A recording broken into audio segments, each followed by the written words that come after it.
Assalamualaikum warahmatullahi wabarakatuh.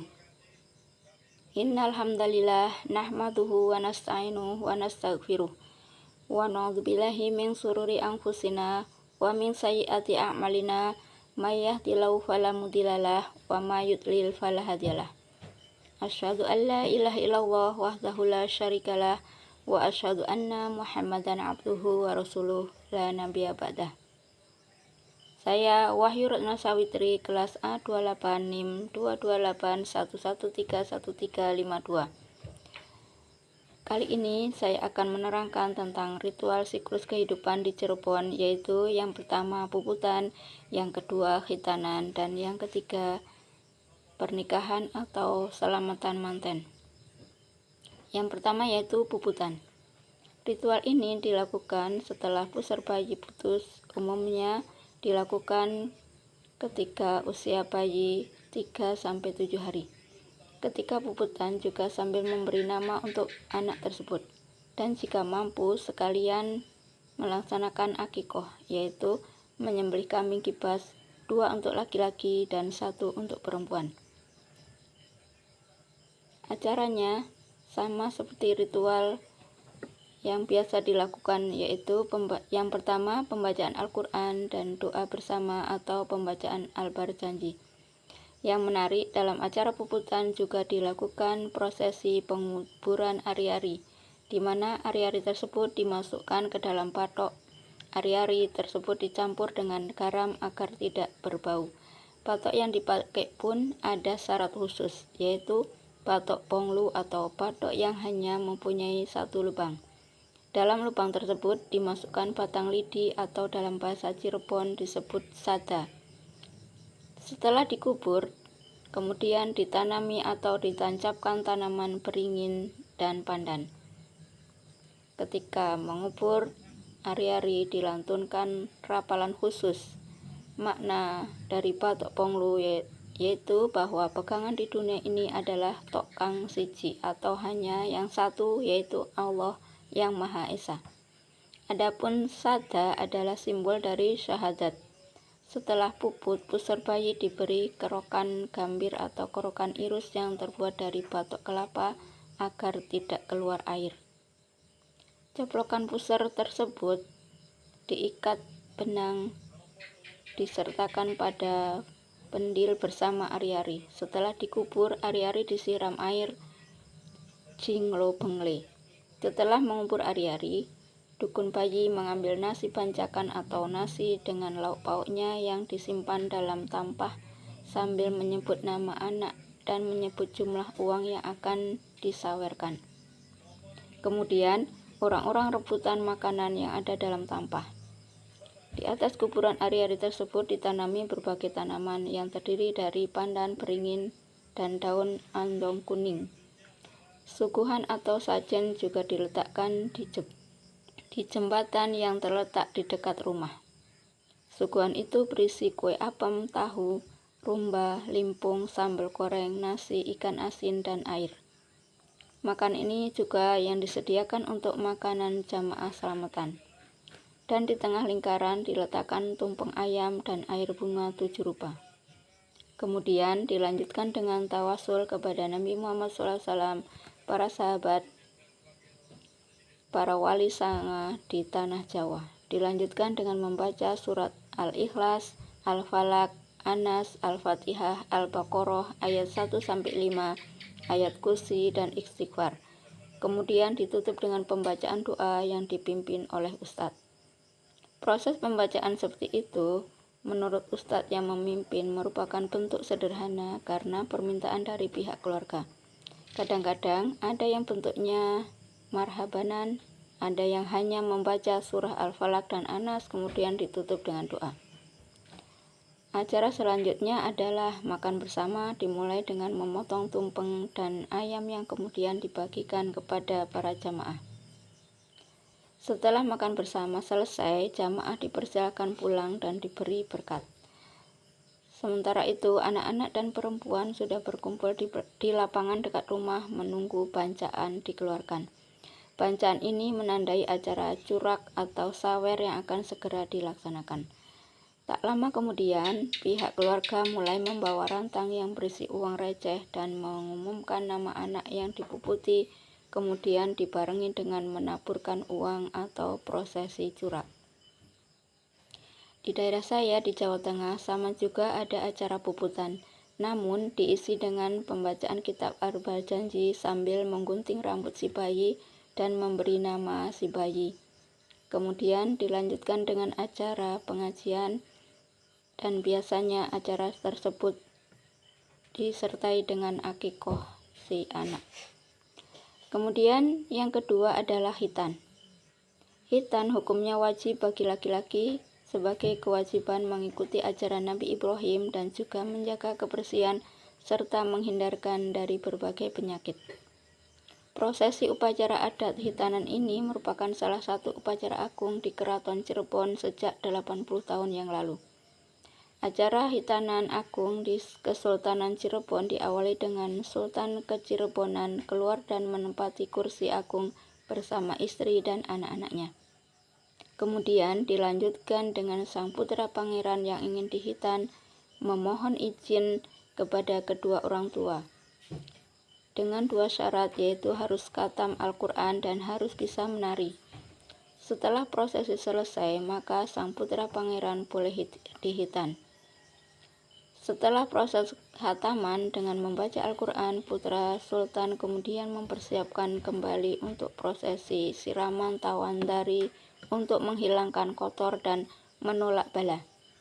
Namun sebelum itu dibawakan Kidung Jati Mulia dan Kidung Karahayuan.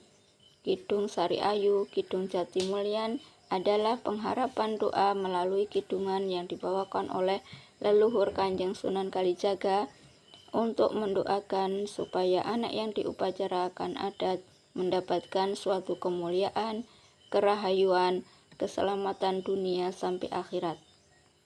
Setelah upacara siraman selesai, putra sultan kemudian ke pedalaman untuk berganti pakaian dan dilanjut dengan ziarah agung ke Tungkak Jati leluhur, yaitu ke Sunan Gunung Jati atau yang disebut Guru Ciptarengga. Tapi sebelum pelaksanaan ke sana dilakukan ritualnya adalah Kidung Jati Mulia lalu membacakan doa selamat. Setelah itu, Sultan Kacirebonan memberikan perintah pada adiknya untuk mengawal persiapan untuk diperjalankan menuju ke Istana Agung Ciptarengga.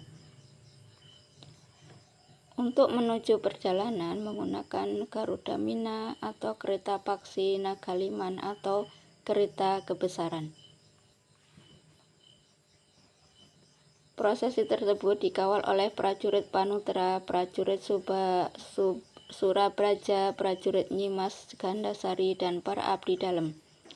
Makna dari prosesi ini merupakan sunnah Rasul, yakni pada ajaran Islam, anak laki-laki wajib dikhitan, lalu diberikan wejangan-wejangan dari para sepuh agar ke depannya anak ini menjadi anak yang berguna bagi nusa dan bangsa. Di daerah saya, acara khitanan diisi dengan pengajian walimatul khitan berisi uraian ayat mengenai khitan dan wejangan dari ustadz untuk anak yang dikhitan agar menjadi anak yang solih. Kemudian yang ketiga yaitu selamatan manten atau pernikahan. Dalam pernikahan banyak ritual yang harus dilakukan dalam masyarakat Cirebon.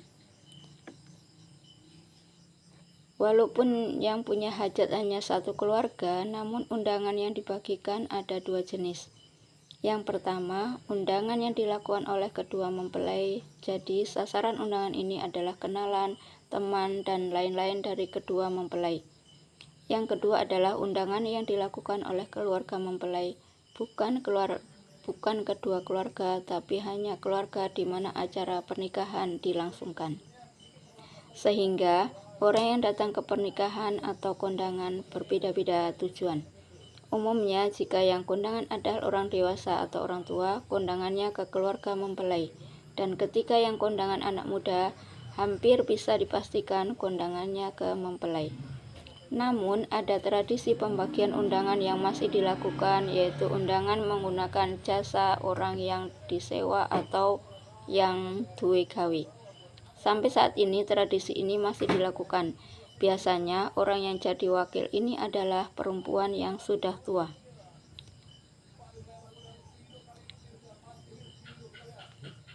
Para wakil ini menggunakan kebaya atau kain tapi yang dipakai untuk bawahan juga untuk dililitkan di kepala.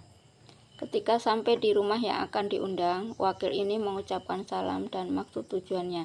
Sementara undangan dibagikan keluarga yang duwe gawe juga mulai mengundang pengobeng atau orang yang membantu acara hajatan seperti tukang masak. Pada saat itu juga sesajen sudah mulai diracik dan ditempatkan di tempat-tempat yang sudah ditentukan. Bubur merah dan bubur putih ditempatkan pada wadah dari daun pisang. Cempor lampu tradisional yang terbuat dari kaleng yang diberi minyak tanah dan sumbu. Ukup atau dupa yang diberi areng menyala dan diletakkan menyan. Masyarakat tidak merasa keberatan harus mengeluarkan jumlah yang besar untuk menyediakan sajian tersebut.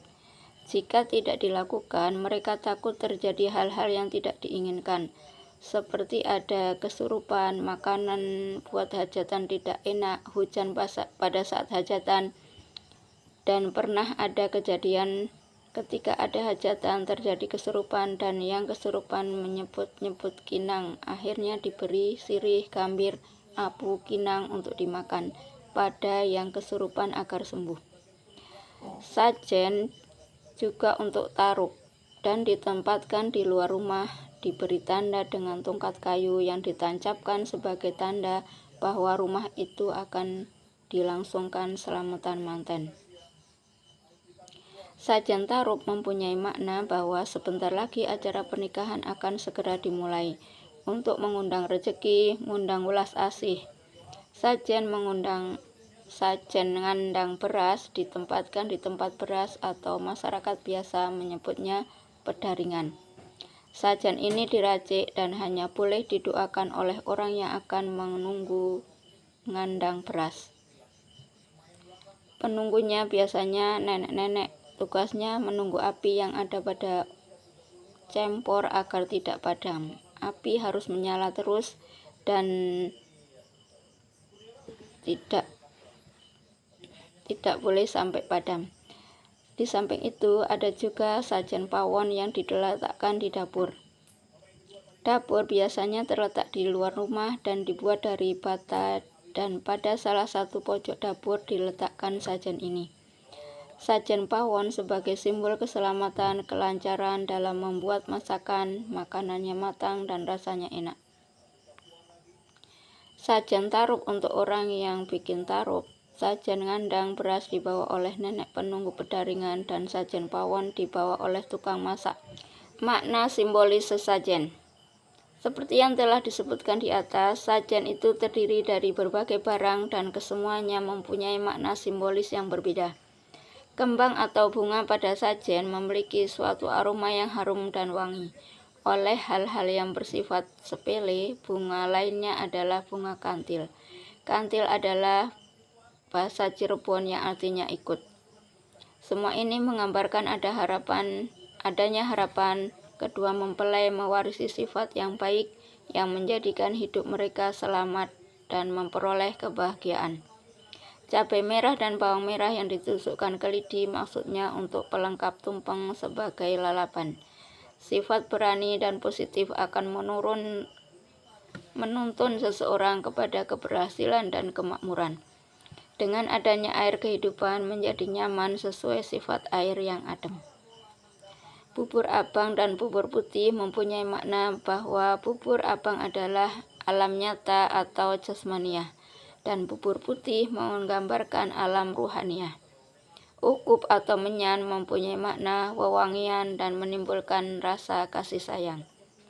Di daerah saya, acara pernikahan tidak banyak ritual yang dilakukan. Hanya proses ijab kabul, kemudian dilanjutkan resepsi pernikahan, dan ada juga ditambah dengan pengajian walimatul urs.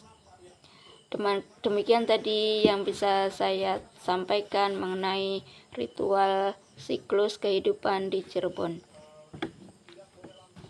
Semoga bermanfaat. Akhirul qali, wassalamualaikum warahmatullahi wabarakatuh.